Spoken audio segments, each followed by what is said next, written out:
Hi, it's Pauline from Meet the Expats. Today I meet with Nancy Hunter, who is an American expat. She has lived in Switzerland and Denmark in the past 20 years, gone back to the US twice, and through her journey has managed her career and also navigated, unfortunately, the death of immediate family. So we're going to go through that story about grief, but also change, going back to the US and everything that goes with expat life, basically. Hi, Nancy. How are you? Hi, Pauline. I'm good. Thanks for having me on your show. I'm excited to hear your fascinating story for sure.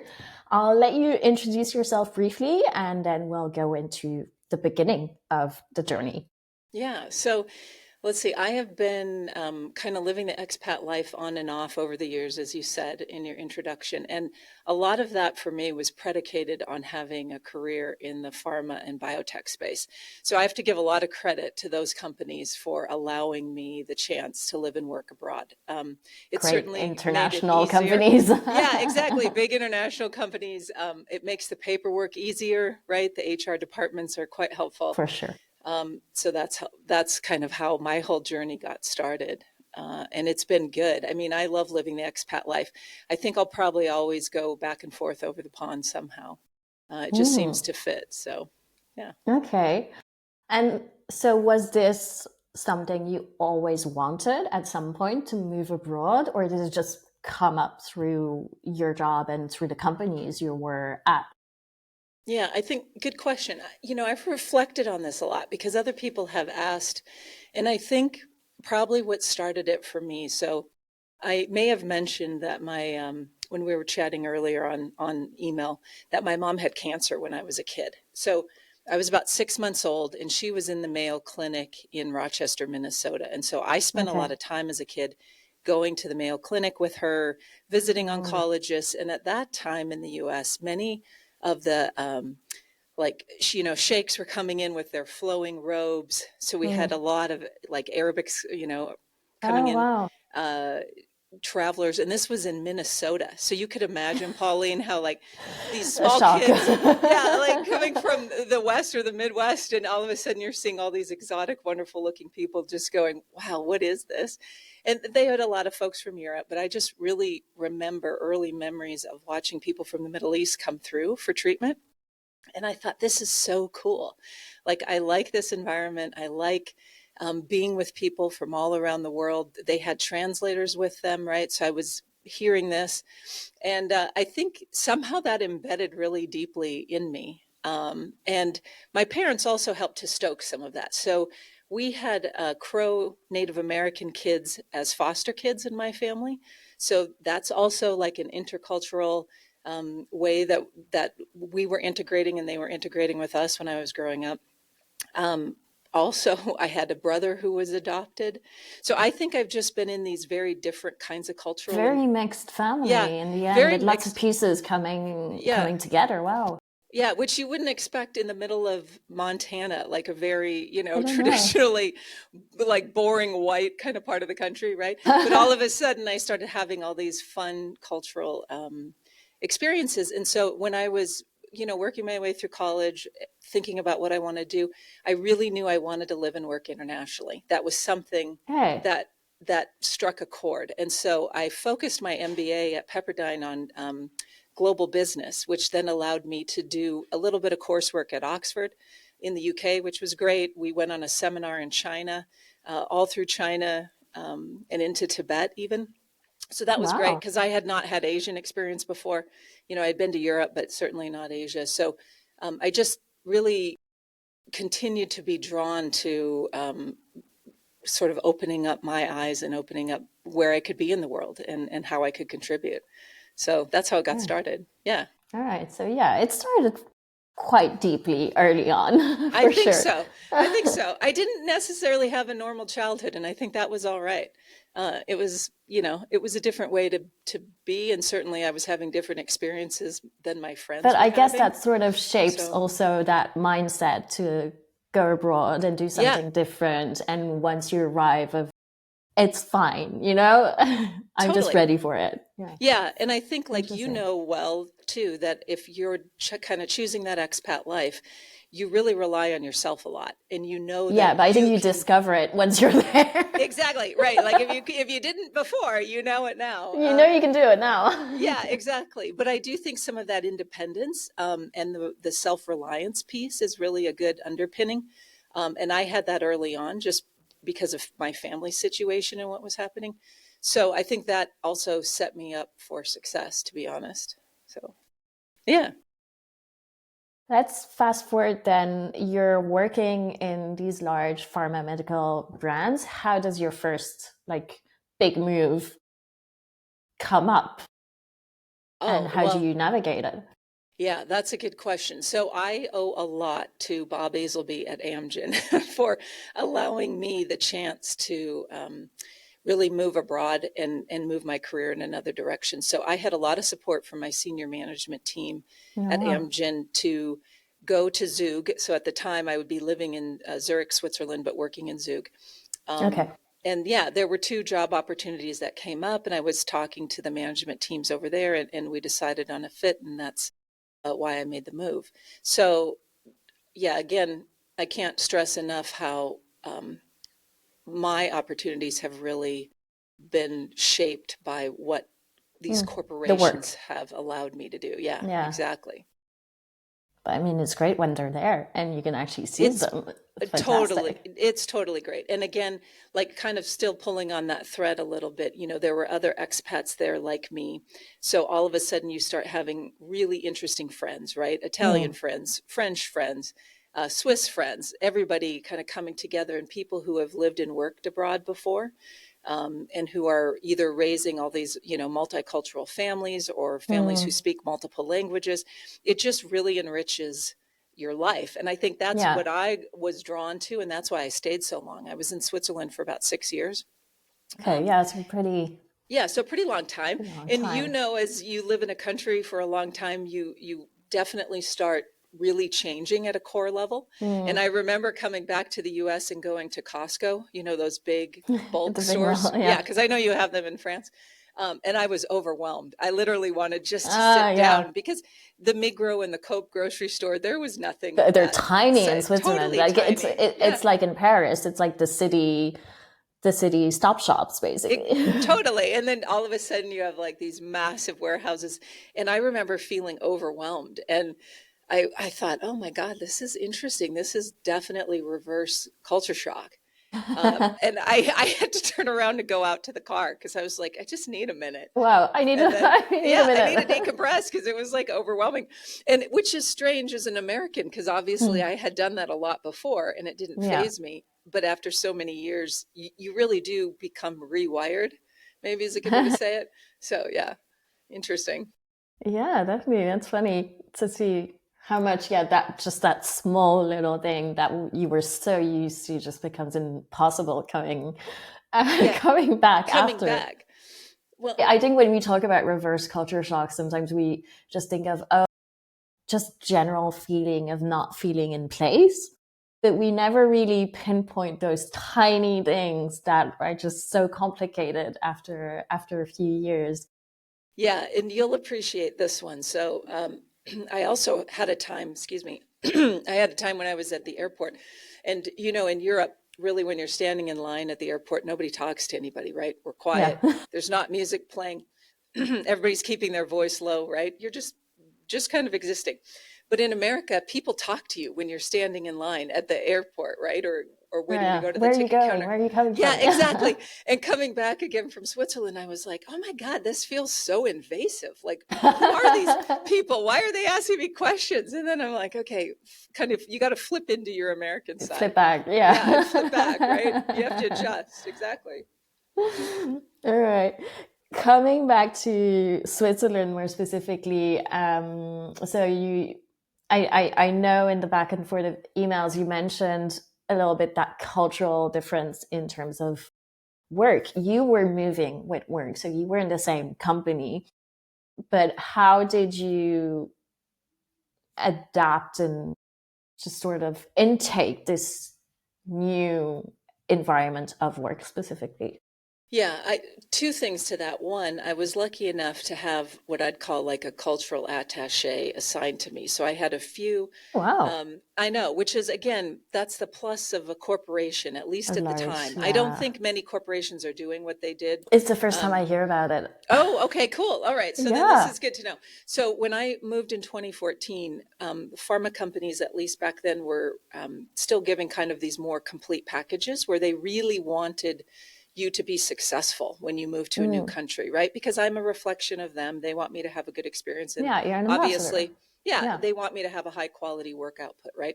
So I had a cultural attache where I had a few sessions, maybe three or four with her, and I could chat about what it was like for me to integrate into Swiss society.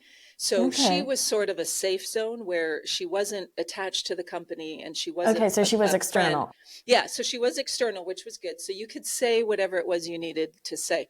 And one thing that stuck out in my mind that she taught me is just remember when you move to a new country, you can keep the things you like and you can let go of the things you don't. So she gave Yeah. that kind of metaphor of a backpack, right? Just fill your backpack with the stuff you love about the country and let go the stuff that you don't want to integrate Do you mean with. of the old country or of the new country or Well, both? of the new country and, also I guess of the old too, right? Like Americans have a tendency to talk really loud and can be a bit overwhelming. Like I definitely worked on dialing that down. I know it's, well, No, but I've any heard that a tourist in lot. Paris, yeah, exactly. Any Parisian can say, please, the American I've tourist. heard it so many times. Yeah, so I many get times. it. Right. And so, like, another kind of key piece to that is I had a good Swiss friend who was on a work team.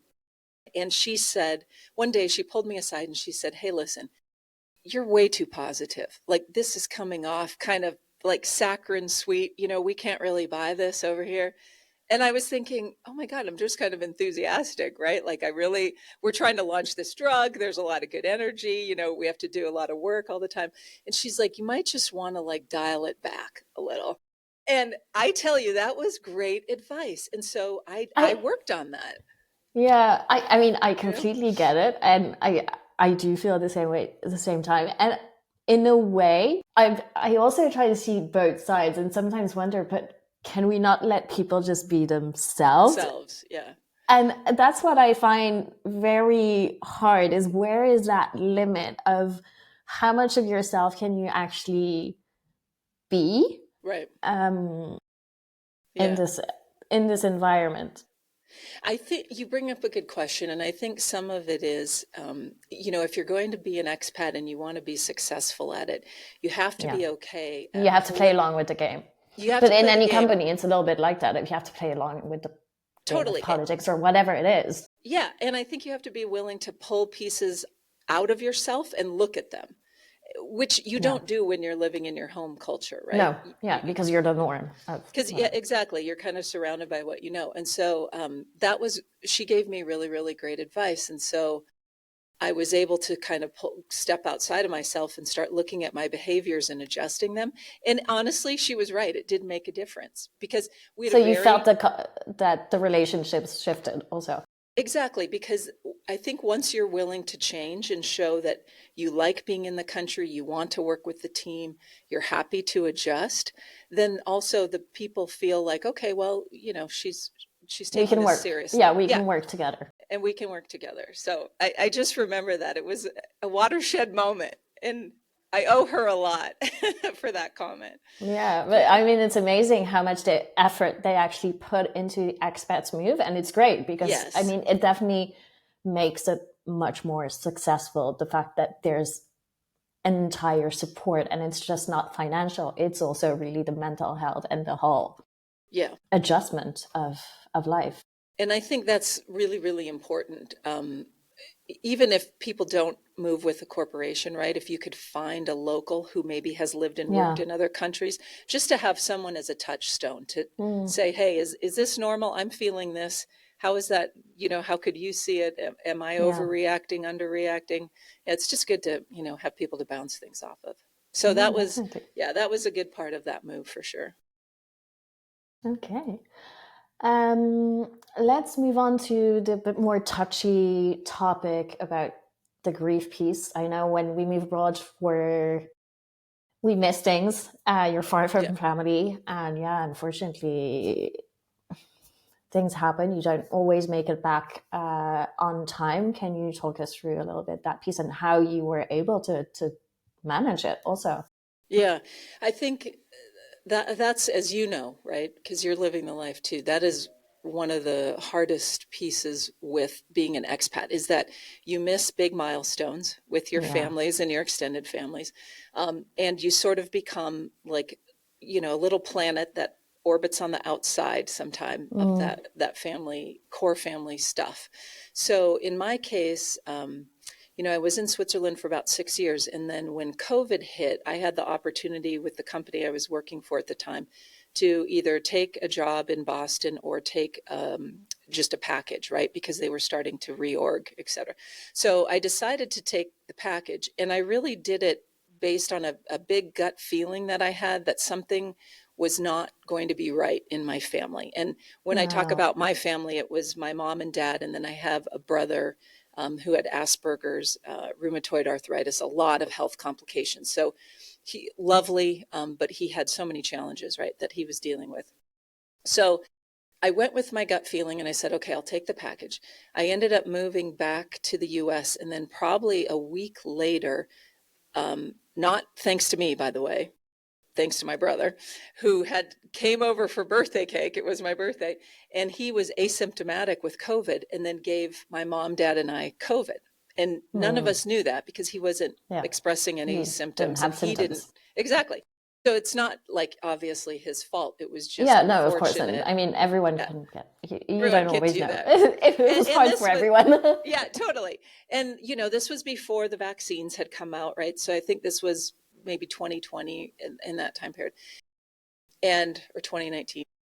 And I had gotten pretty sick. So I was down for about 2 months. My dad, however, was one of these that was hit really hard, and we had to take him to the hospital, and he even had to go through rehabilitation.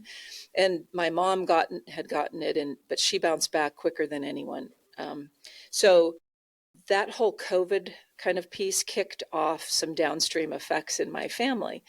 And after COVID, I stayed in the US and I was working for a startup company. And my mom's cancer came back, and she had been struggling with heart disease, um, like heart failure. And so that had also kicked into another gear. And she was starting to go through the early stages of decline.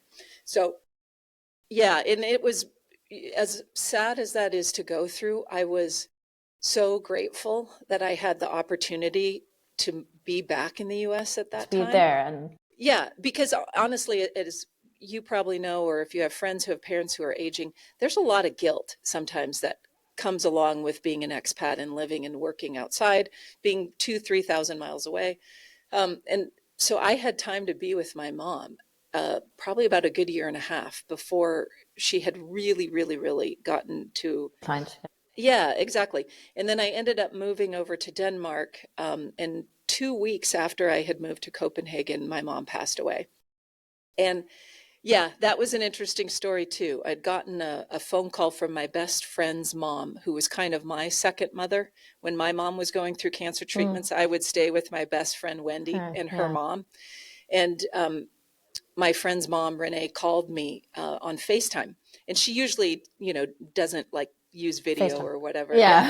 Yeah. And she talked to me for an hour and started reminiscing about my mom and about, her cancer journey and heart disease journey and just what we had all gone through as a community. And when I hung up the phone, I thought, that's really weird. It's weird that She she didn't would tell call you. me. No, mm-mm. And my mom was Oh, still alive when she did that. The very next okay. day, But my she felt mom, it. Yeah. yeah, it somehow Renee felt that. So the very next day, my mom ended up going into the hospital, and she passed away that night.